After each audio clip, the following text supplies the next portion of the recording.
Hi, welcome to Power the Network. I'm your host, Tim Locker, Vice President of Broadband here at CBM. One of the biggest things we see in the news now is data centers, all the power requirements that they're needing, questions if the grid's going to hold up, can we supply power to all these data centers, et cetera. So today we've got a guest, Mr. Mike Daffron from EnerSys, and he spends his whole life calling on data centers, selling backup power systems in these areas. So we're going to see what we can learn from him and talk all about data centers. Stay with us. Mike, thanks for joining us today. I appreciate you coming in. I know you've been traveling, so thanks for taking the time for us. Yeah, I'm very excited to be here. Thanks for having me. Yeah, let's get this right off the bat. Let's take care of this. What do you think the Chiefs are going to do this year? I'm more of a college guy, but I love my Chiefs. I love the referees even more, John Kim, being an Eagles fan. But I'm optimistic. I think our running game is solid, and I know they made some pickups on defense too, so I'm excited about that. But yeah, more of a collegiate fan, to be honest. Who's your school? The Tigers. I'm a Mizzou guy. Mizzou? Is that where you went? Born and raised. Yep. Yeah. I sure did. So tell me a little bit. I just learned this morning you've got your own barbecue sauce. Yeah, I do. I enjoy making that. That was kind of a summer hobby a few years ago. Yeah. And so I basically have a base that I stick with, and I made a little Carolina spin on it this year for my customers in Carolina. I hand it out, just kind of like, cookies and Christmas. I do barbecue sauce in the summer. Nice. What's it called? It's called Aldet. Aldet? Aldet. A little different every time. Okay, nice. So I have a base, and I tweak it from there with different spins on it, whether it's hot or sweet or whatever. Yeah. And we've had we had one episode here where we had Michael Keene on the show, and he's an old sales guy. Used to be with Power and Tel, and then he went to work for Huntel Engineering. But his calling card was Twizzlers, and so he would everywhere he went in, he would hand the front desk a bag of Twizzlers. Okay. And his replacement, he does salsa.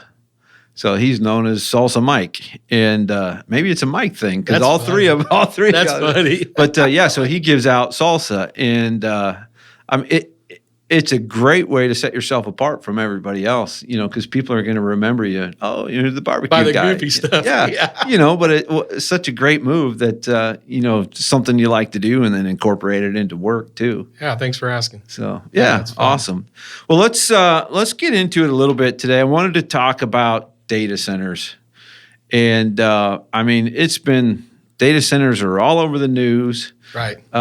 It's interesting to me because obviously us in the industry, and these are targets for us as sales and so on, but it's even just national news now, what these data centers are doing and the power consumption and all of the different effects and what's going on. So let's kind of dive into that situation a little bit. First, let's talk about the power requirements. Right.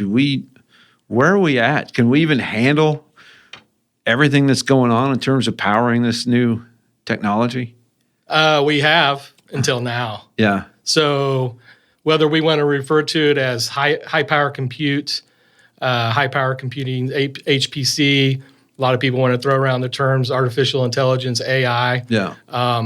We are at a crossroads with being able to deliver the amount of power that they really need for all these higher loads, these spiky loads that are intermittent high loads.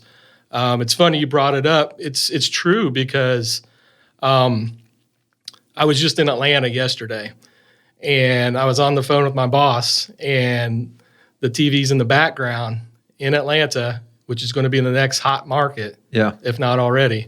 And the news reporter was talking about the data center market coming to Fulton County and outskirts of Atlanta there. So it's no joke. I mean, we are literally seeing, if this means anything to you, at the server rack, the loads have been 20 kW, 30, maybe even 40 as of late. They're anticipating loads to hit 100 kW per rack, per server rack, and over, maybe double in the Wow. next 2 years. So it's exponential. Yeah. And so what does that mean? What does that mean for us as end users or consumers, even to that level? It's kind of a double-edged sword because obviously we're interested in it from a sales perspective and Sure. our livelihood. But then I kind of look at it too. It's like, okay, how much is all of this worth it? And How much is too much? What's the cost, right? Right. So let's go back to the power delivery, the power plants.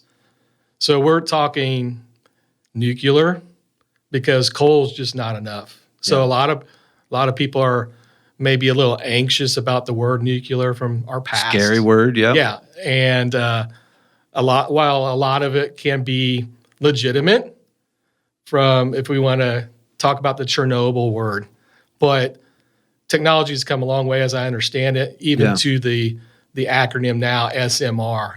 They're talking about bringing literally miniature nuclear plants, pods, modules, SMRs, onto the data center on-premise for them to generate their own power because the utility can't give them enough. Do you think that'll create a situation where these data centers, I mean, let's face it, they're obviously huge corporations already, but if they start producing their own power, does that give them some odd level of control, deeper than what we're even thinking about just with the technology, and now they're a power provider as well? Yeah, I'm sure there's some. I mean, I don't want to slant to go that. all like deep state or anything like that, but I mean that's like fair. a power concern, obviously. Right. I don't suspect it would be a thing to where they could, because a lot of people see the utilities maybe as monopoly as consumers.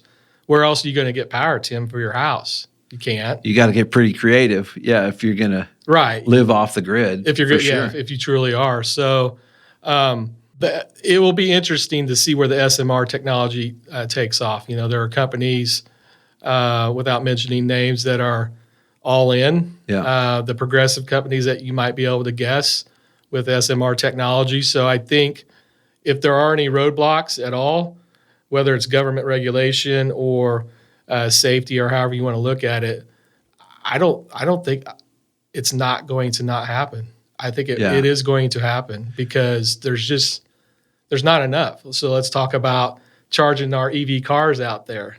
Yeah. Do we have enough to do that alone? Let alone, all these. And that topic seems to have slowed down a little bit, and I think the data center topic's probably taken over that. But where is since you brought it up, the EV charging? I mean, I don't see the current push. Maybe it's just the current administration, but I don't see that push for the EVs like we did, a few years ago. Right. So as I understand it, the EV technology, the lithium batteries, if we want to start talking about batteries, we can, is definitely formidable, but there has been some resistance to that lately. So whether it be the cobalt that is a component of the lithium battery in those NMC technology chemistry lithium batteries, that can be a debate, but so when I first got into the industry, when it comes to data centers, the number that was out there was 2 to 3% that data centers consumed of the electrical grid. Yeah. They're projecting over possibly double digits in the next 36 months that data centers will consume 10 to 12% of the grid, if I'm not mistaken. Those are the latest number projections. That's 1/10. So, and it seems like we're just kind of at the peak of the snowball or the tip of it, where it's just growing faster and faster and faster now. So much. I mean, I just read an article yesterday about Kansas City getting more data centers. I think it was a $12 billion investment coming in data centers here. Mm-hmm. I think you're just going to see that everywhere. Obviously, they've got to be spread out across the country, so the information can flow properly. But what draws a data center company to a particular area? That's a great question. You got to have power, of course, power availability. So if we take a step back and we look at 15, 20 years ago, the largest market in the nation is Ashburn, Virginia, in Loudoun County, Northern Virginia, outside of D.C. I was just there this week. Dominion Power is the provider there, and they're kind of saying, we can't give you any more. We're getting capped out. Right, they really are. And then you got aligning Prince William County right outside of Loudoun County. Some big cloud and colo companies there too. But why? Everybody asks me when, if I'm at a party or whatever, at a family function, what do you do, Mike? And, you kind of, what a data center is? I sell batteries. I kind of leave it at that. And a lot of people don't know what a data center is, but a lot of people ask me, why when you travel, where do you go? Usually in Northern Virginia or Atlanta or, markets like Columbus, Ohio that's picking up. And they're like, why? Why there? Well, there is an undersea cable, a series of many cables actually, but one of the first ones came through Richmond, Virginia, and then Loudoun County. And so that data from across the pond, if you will, has to physically get here. And there's an undersea cable, big fiber network, many subsea cable networks. So Loudoun County was one of the first counties in the nation that got the undersea pipe. Okay. And Dominion Power stepped up in Loudoun County and said, yeah, we'll build you substations. We'll give you the distribution and generation. And they kind of made it happen, and it just kind of snowballed from there, 20 years ago. Now we're seeing other markets pop up too that can get the power. So they kind of developed that model. They really that's did. Being copied around. Yeah, and I think that whether it's Phoenix or Atlanta or the Pacific Northwest growing, and Texas, Dallas, Fort Worth, if they can get the power there and it's the cost per kW is competitive, they'll build a data center there for sure. So what about the water requirements? I mean, power is one thing, but you also got to have a bunch of water for cooling, correct? Right. Yeah. So, and I guess forgive me for my ignorance, but no. And when you go from one data center to the next, do you see things very common and consistent, or are different companies doing different things? I have until about maybe 2 years ago.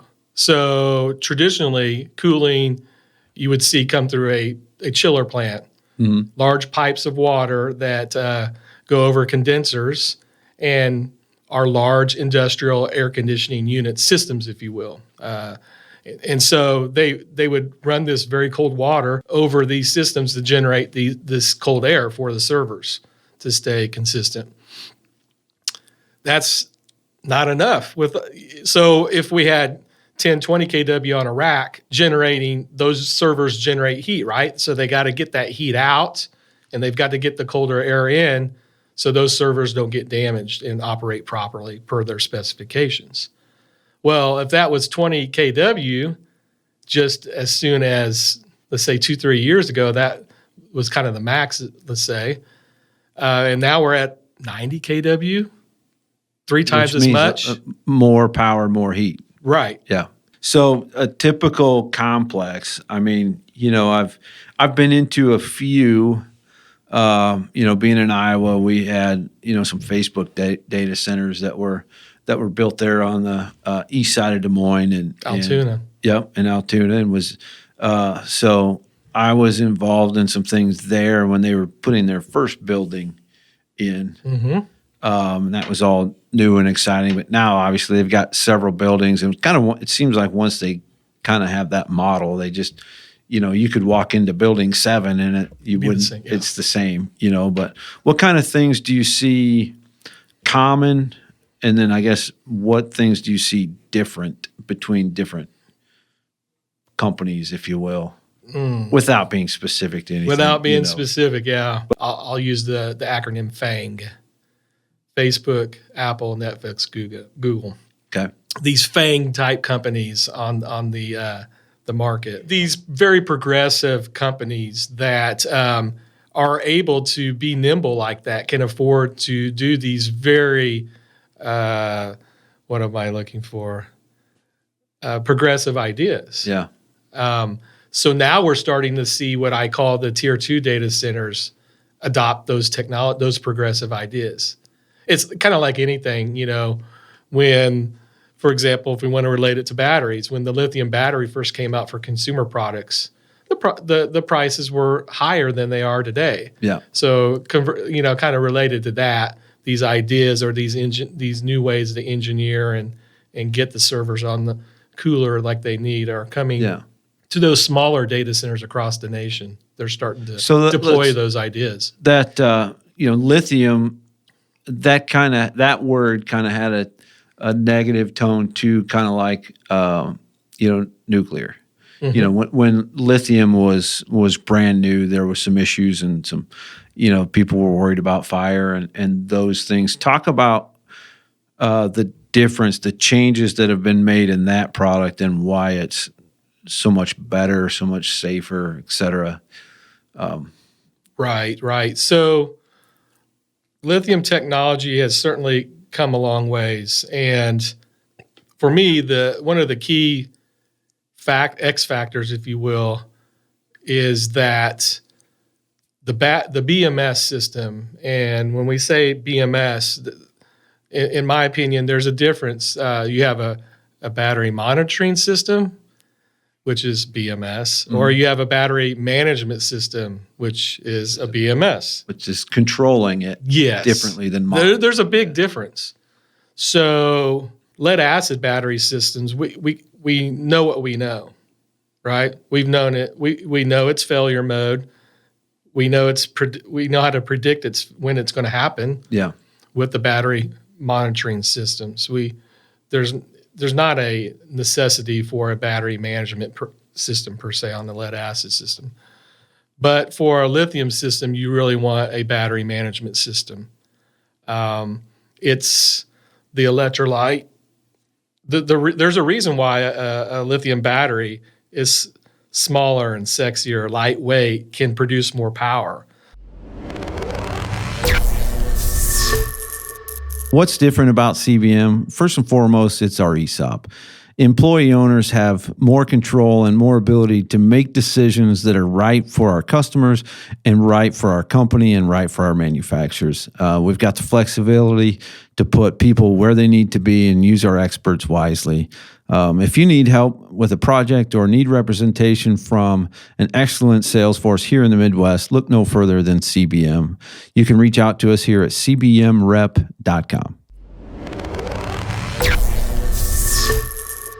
What is a typical system then? So you're selling batteries for backup power for these data centers. How does it look? How does it fit? And how much power are you putting in reserve, I guess? Right. How often do they get used? What does the whole thing look like? So we have a few different product options when it comes to, let's say, chemistries of our valve regulated and our vented lead acid, or some people refer to as flooded batteries, wet cell batteries. So we have many options for our customers, but more times than not, these large data centers are going to have an uninterruptible power system supply, or AKA UPS, where each system is at least a megawatt, 1,000 kW, and they could have multiple megawatt UPS systems. So let's just keep the math simple. If the UPS is 1 megawatt or 1,000 kW, we might have 5 strings or banks of batteries. So, what's the voltage on them? Yeah, right. So these UPS systems, the overall voltage is typically 480 volts nominally. So if you divide 480 by a 12-volt battery, you have 40 batteries in every string, and you could have 5 strings to provide 5 minutes of runtime at end of life of that battery. So So 5 minutes. It's interesting because in that world, a UPS world, Right. you're talking minutes worth versus, a telecom, they might want 8 hours. I call telecom, I refer to it like my barbecue, low and slow. Yeah. Yeah. We talk about watts or watts per cell in the data center industry, where you all talk about amps. Yeah. Amp hour and et cetera. Yeah. So what's the cost for if a data center, one of these large data centers was out for that 5 seconds? I mean, what's the cost? It's funny you bring that up. I'm sure the number has gone up, especially with all the advertising and things that go through the internet these days. But geez, back when I got into the industry 18, 19 years ago, a large financial institution put out metrics of every minute if they were down, not taking deposits or doing their transfers, their wire transfers. It was like $1 million+ a minute or something absurd. So I have no idea what that number is now. But it's not $1 million a minute. It's tremendous, I'm sure. Yeah, but there are metrics out there for sure. So how do you get so deep into the network of the people and the sales? Because, for us, being a rep, and we've all got our territories, and let's use the Altoona, for example. So, they come in and build this data center complex in Altoona, and, the decision makers are far outside of our territory. For a lot of folks, it's very difficult to penetrate that market and get to those decision makers where you can effectively, help design and sell your products and all that stuff. So how did you ever get yourself into that position? If I'm going to tell you, I'm going to kill you. No, it's an interesting navigation with these relationships for sure. Whether it's the design engineers specifying independent companies that they hire to do their design, and sometimes those are all internal now, where they're wanting to build, own, operate, and maintain their own data center all inside their company.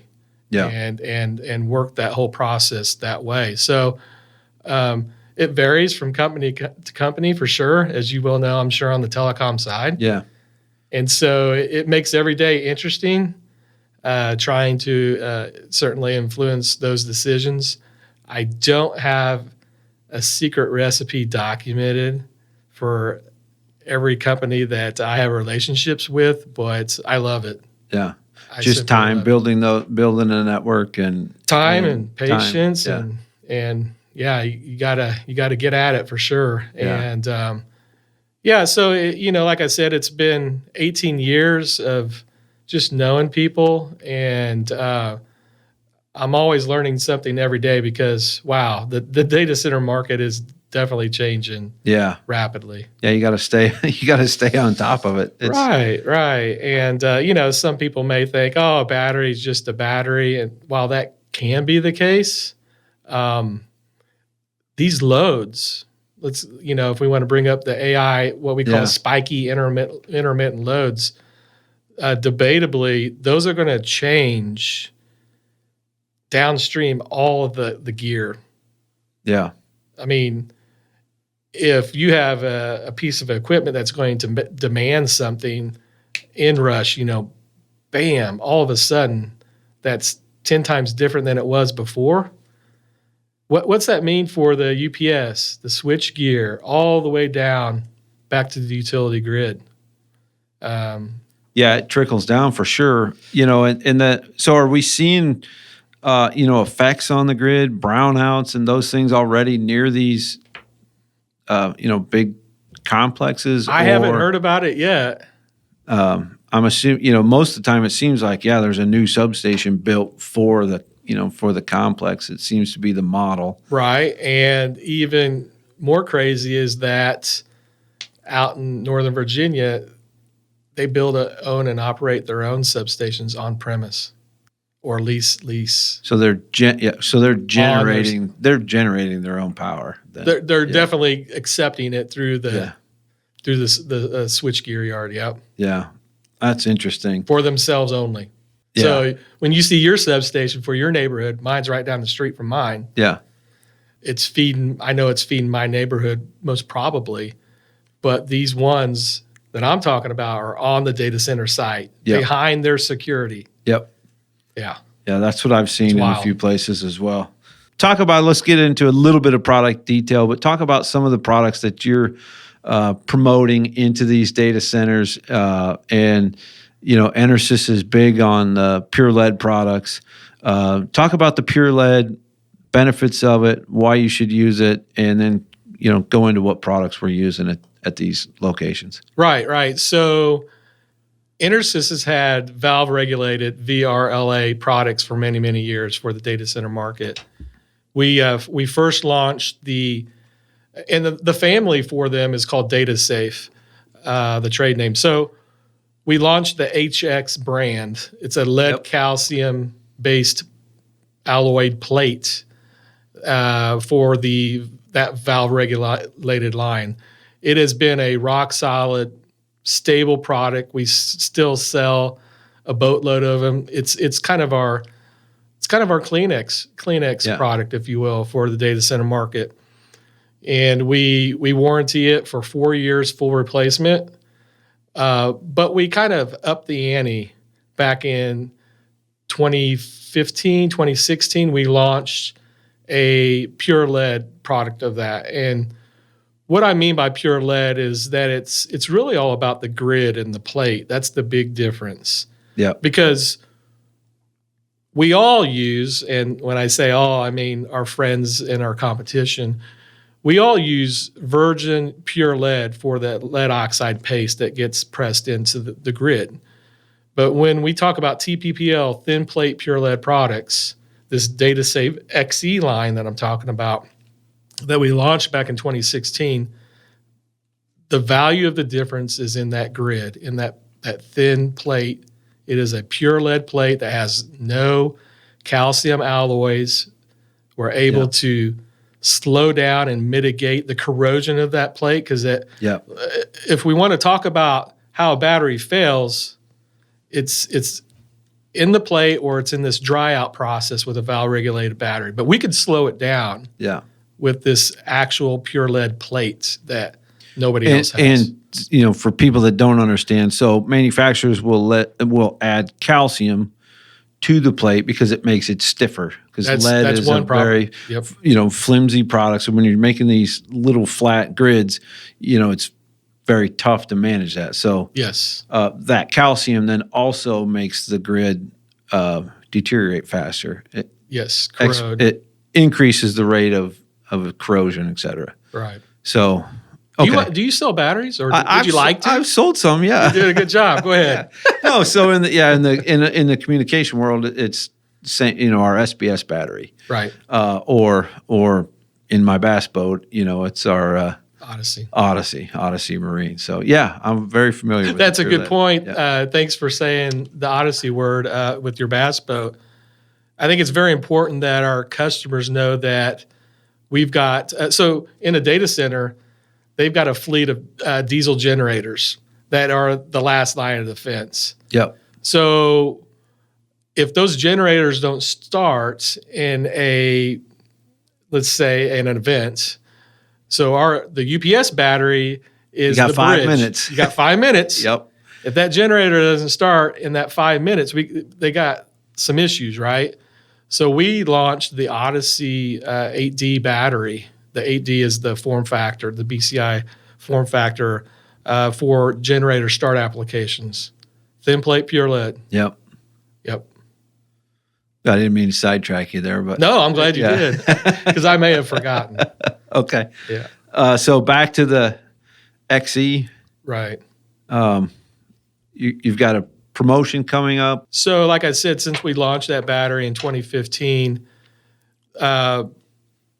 we've got a lot of case histories out there. So we're kind of banging our chest that this stuff is pretty incredible for the end user to not only extend their total cost of ownership, but increase the reliability and sustainability of their systems at their data centers. So we're excited about it.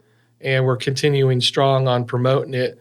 But I really feel like that it's very important for the customers to understand what pure lead batteries really are. And it goes back to that plate. Yeah. And us being able to truly extend the life of their battery systems almost twice as long. So so the lead calcium batteries are fine, but just for 20% more in product cost up front, we can extend that. We can double that life expectancy for sure. Yeah. And we've had some, through our history, we've had some good examples of those pure lead batteries lasting. I had a company that was replacing batteries in a handful of remote cabinets. Okay. And I think it was an SBS 60 that he'd bought. And so, let's see, I think it was 32 batteries that he had. And he got half of them put in and the guy left, like he took another job, whatever. So 16 of these batteries were sitting on the shelf. And 25 months later, I got a call from the new manager. He said, "Yeah, I've got these 16 batteries on the shelf, and 2 of them, the voltage is low." I'm like, okay. So I looked back into it, and pull it up, and so yeah, it was 25 months after the manufacturing date, and 14 of those 16 batteries are still perfectly fine, just literally sitting on the shelf, not being maintained or anything, and to EnerSys' credit, we warrantied the other 2 batteries. And, what? Yeah, it was I get it. I mean, I'm glad you brought that up too, because back to part of our, let's say, relaunch of the DataSafe XE is something that I am very adamant about, because I get calls from customers in that exact instance when it comes to the construction of a data center. So what happens is they procure all these products. Yeah. I don't want to go back to the pandemic, but let's face it, there were supply chain issues. So people would procure product, including batteries, in fear of missing out. Yep. A little bit of the FOMO going on. And so these batteries can't, even today, generally or normally speaking, sit around for 18, 24 months, which we can't do that. But with the thin plate pure lead, we can. Yeah. And that's huge. I mean, now we have certain specifications and temperatures that we need to be within on that 18 to 24 months of shelf life, but we have that with TPPL technology. We don't with other valve regulated technology. We simply don't. Yeah. Yeah, and that's like in a fiber to the home world, which I spend a lot of time. The same thing happens. Like the battery backups for the ONTs are like the first thing to show up and the last thing they use. Right. And they've got like a little MP712 in them, and so they'll sit in the warehouse for 2 years before it's even installed, and half the time the batteries are dead before they even get used. So it is a big deal.